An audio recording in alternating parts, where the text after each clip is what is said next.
system caused a lot of damage in Alabama earlier today. Possible tornado destroyed several buildings outside Montgomery.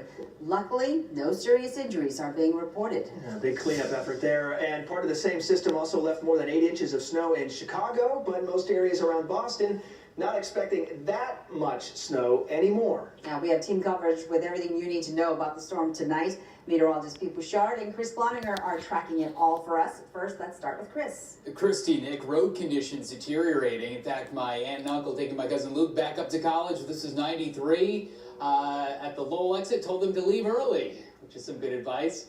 You can see the road starting to see that snow swirling around.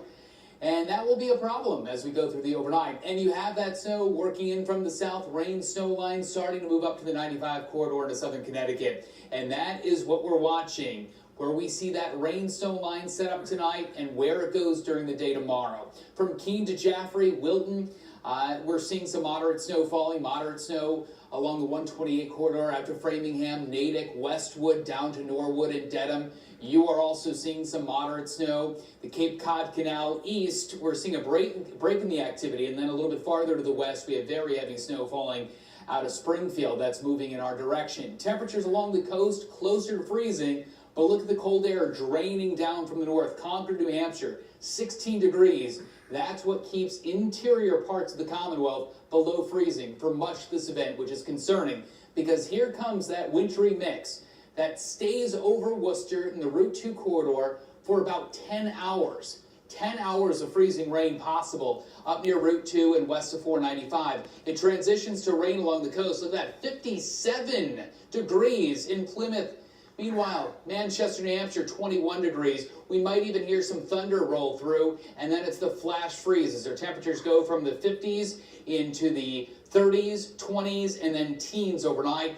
All of that water, 2 to 3 inches of it, will freeze up like a rock, and that could cause some dangerous travel tomorrow evening. For more on the snowfall amounts, my colleague, meteorologist Pete Bouchard, you've kept your eye on that throughout the evening. Pete. Been watching that. Yeah, those totals have gone down, obviously, over the last couple of days, now down to 1 to 3, but we're going to get this over the next couple of hours, and some of this washed away in this light shading of blue, too. 3 to 6, though, from Worcester to Framingham, Acton, Middleton, all the way up to Lowell. Lowell starts to graduate closer to that 6 to 9. Same with much of the Merrimack Valley, all the way up through Pelham, New Hampshire, Nashua, and over towards Portsmouth as well. Again, some of this slumping back, and the biggest issue, as Chris mentioned, is the icing. This is the glare ice, and this is the ice that will be problematic. And the possibility of power outages from Newburyport to Lowell, Acton, Worcester, Greater Worcester to Douglas, all the way to Framingham, Marlborough as well, 1/2 inch to 1 inch of ice. Yikes. Some of this will be the type that bounces at first, but later on tomorrow, as the temperatures warm in the upper atmosphere and the ground stays cold, it'll be freezing rain, the glazing type. And the rainfall amounts now focused on southeastern Mass of up to 2 inches of rain coming down.